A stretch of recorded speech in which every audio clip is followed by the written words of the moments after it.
Once upon a time, I fell. In my room, which became a courthouse, and my bed a witness against everything I believed in. My tiny living room was my witness stand where I was told to swear to tell nothing but lies, and only lies to my offsprings, and the only thing my little offsprings could show for it was a coat of many colors stained with blood. You look like what you worship.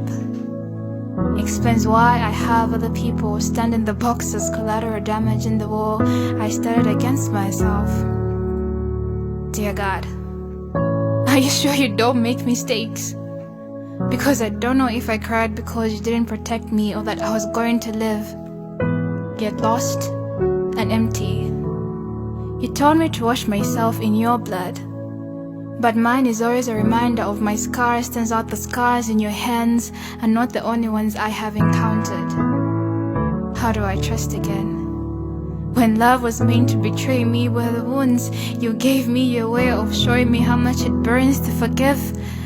But I can surely tell you that cup is way bitter than revenge. Hell has a beautiful smile on the face. I mean, just look at me.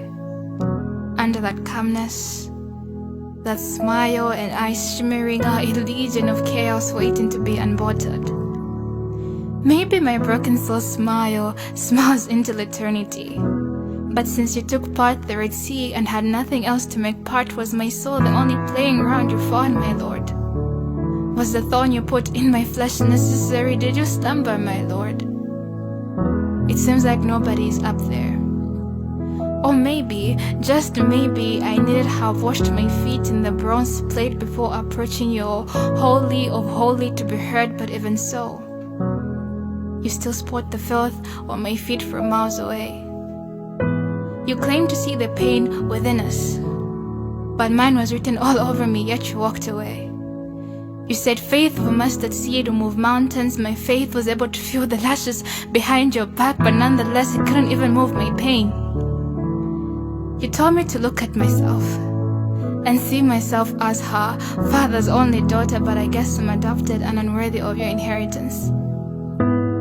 Was I shoved down your throat? Does a record of my past mistakes play whenever I come to petition in your presence? And if heaven is your home and I your child, how come I don't have a room in my own father's house? I am done with you. Wherever I am, there is peace. And I listen to your little letter, Benji, and I am here to tell you this. You are the most stupid and arrogant brat I have in my care. You toss around my feelings, and I repeatedly asked you to come to me, your father, yet unlike the blind man, you chose not to see. You were not ready to pick up the cross that came with loving me. So you picked up your Adam's apple and you choked on your pride. You have imagined there's so much to fear from me, your father. You don't believe there's anything to fear from yourself. Yet, with my arms around you, I knew I would love you like I loved the Israelites, and I know how bitter that cup can be.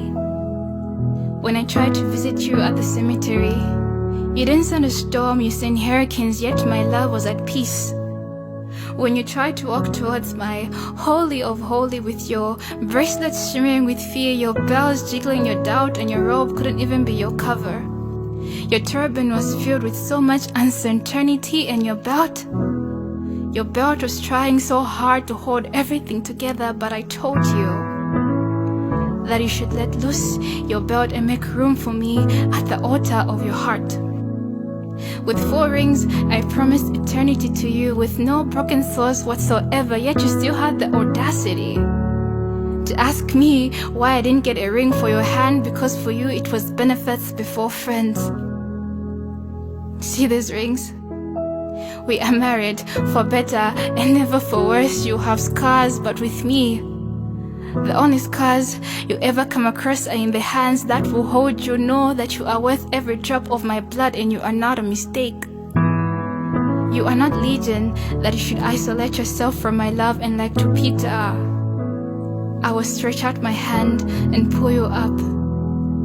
With so much uncertainty I see through to your heart, for I know you by name. I promise to be with you in paths that never thwart, and consistently whisper to you and reassure you that you have a place in your Father's house. Just leave your offsprings behind. Distrust, doubt, disbelief, and disobedience. Know something, that even if you were nailed to the cross, I would surely nail my heart there too, so that you may resurrect along with my love for you. For the day that you will finally let me in, you will realize that the pain and everything that you feel so much is just as empty as the tomb I walked from. So when you are done, I'll be here, waiting, but I don't promise to be here forever. So come, and let us reason together.